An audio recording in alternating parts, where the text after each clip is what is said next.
But still, for 13 years, I struggled, not understanding that what I needed was a change in focus, a change in consciousness. So when this substance of his life began to arise in me, that's when I woke up on July 11th, 1982. And one of the big things in my life for those 13 years was smoking.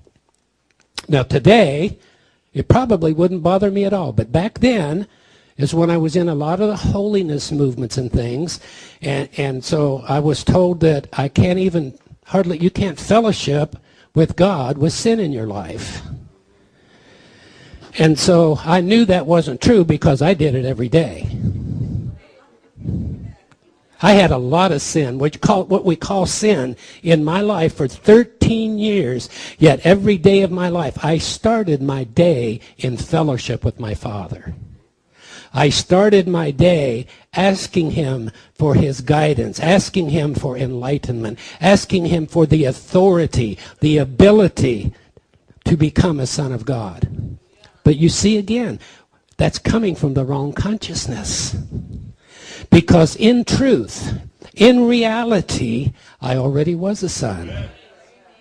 But I did not discover, I did not know that this nature, this substance of God within me was my true nature and identity. I thought I had to take this human consciousness and make it more righteous, make it better, clean it up.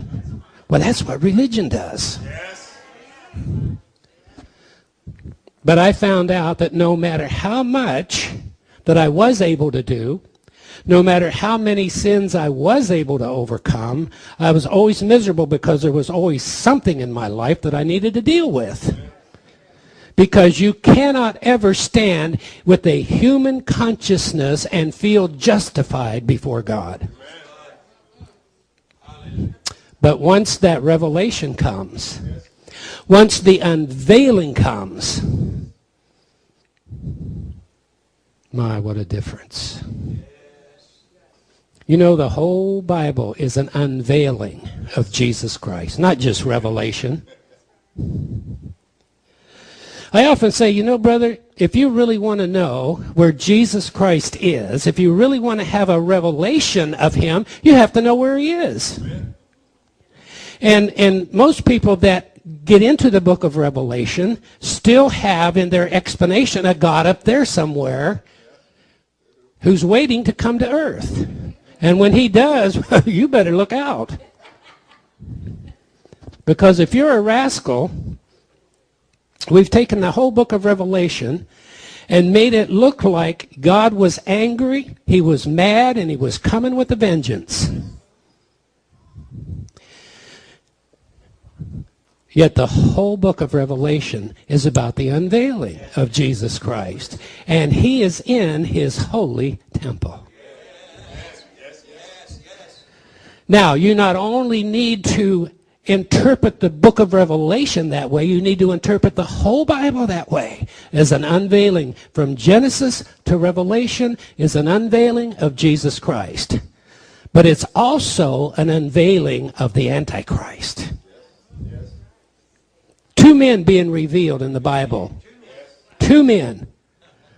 One is the human who lives in a human consciousness. Now, he may be born again. He may be filled with the Spirit, speak in tongues, go to church, clap, laugh, and sing, but still operate out of a human, carnal consciousness. Perhaps he isn't perhaps he's overcome all the wicked things in his life, and he's he's now on the good side of the tree.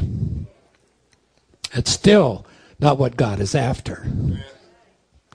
So the unveiling of Jesus Christ, especially in the book of Revelation, is an unveiling of Christ within the believer, within the temple. So when you see all of those things that we interpreted before as things coming against the sinners and God putting the plagues out and all, this is all about what's happening on the inside of you. And the battle of Armageddon is the last battle, and that's the battle that will totally wipe out your carnal mind. And the 7 seals in Revelation is all about an unveiling and a revealing of each one of those seals within you. The 7 seals in Revelation are all on the inside of us. Have you ever considered, brother, that you have a seal over your mind? As long as you are living out of a human consciousness, that seal is unbroken. And no matter how hard you try to be a Christian, it will never work. That's why all of us come to the place where we say, oh, wretched man that I am. Who can deliver me from this? And right away we have a vision of Jesus Christ as a man who lived in full awareness and consciousness of being a son of God.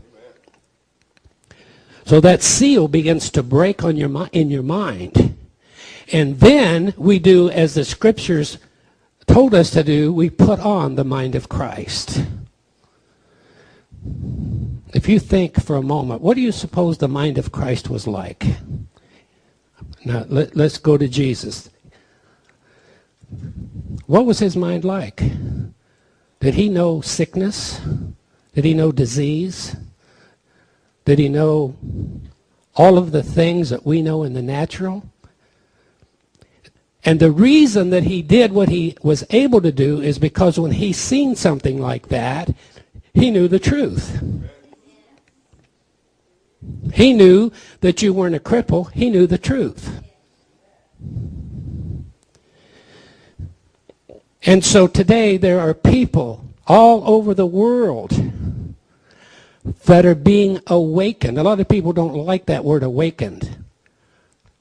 But the scriptures are full of what's the word I want to use? Admonition for us to awake to righteousness. In fact, the Apostle Paul said, awake to righteousness and sin not. Well, we look at it in a wrong way, and all we can hear is sin not. But yet, if you understand what the Apostle Paul is saying, he's saying if you awake to righteousness, you won't sin.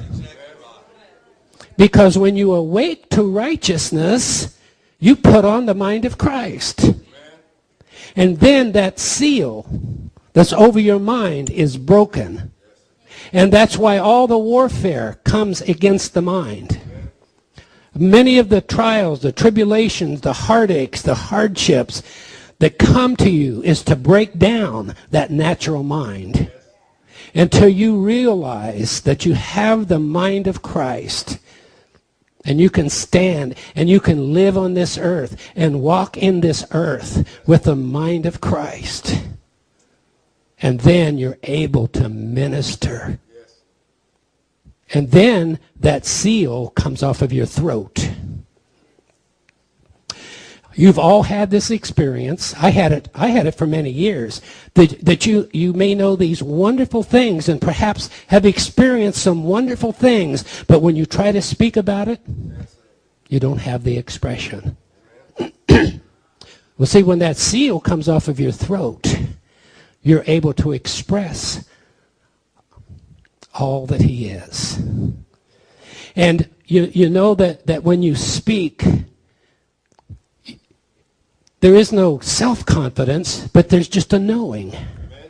There's a knowing that as I speak, the Spirit within me will speak. And as I speak, my words are as the words of Jesus that give spirit and life.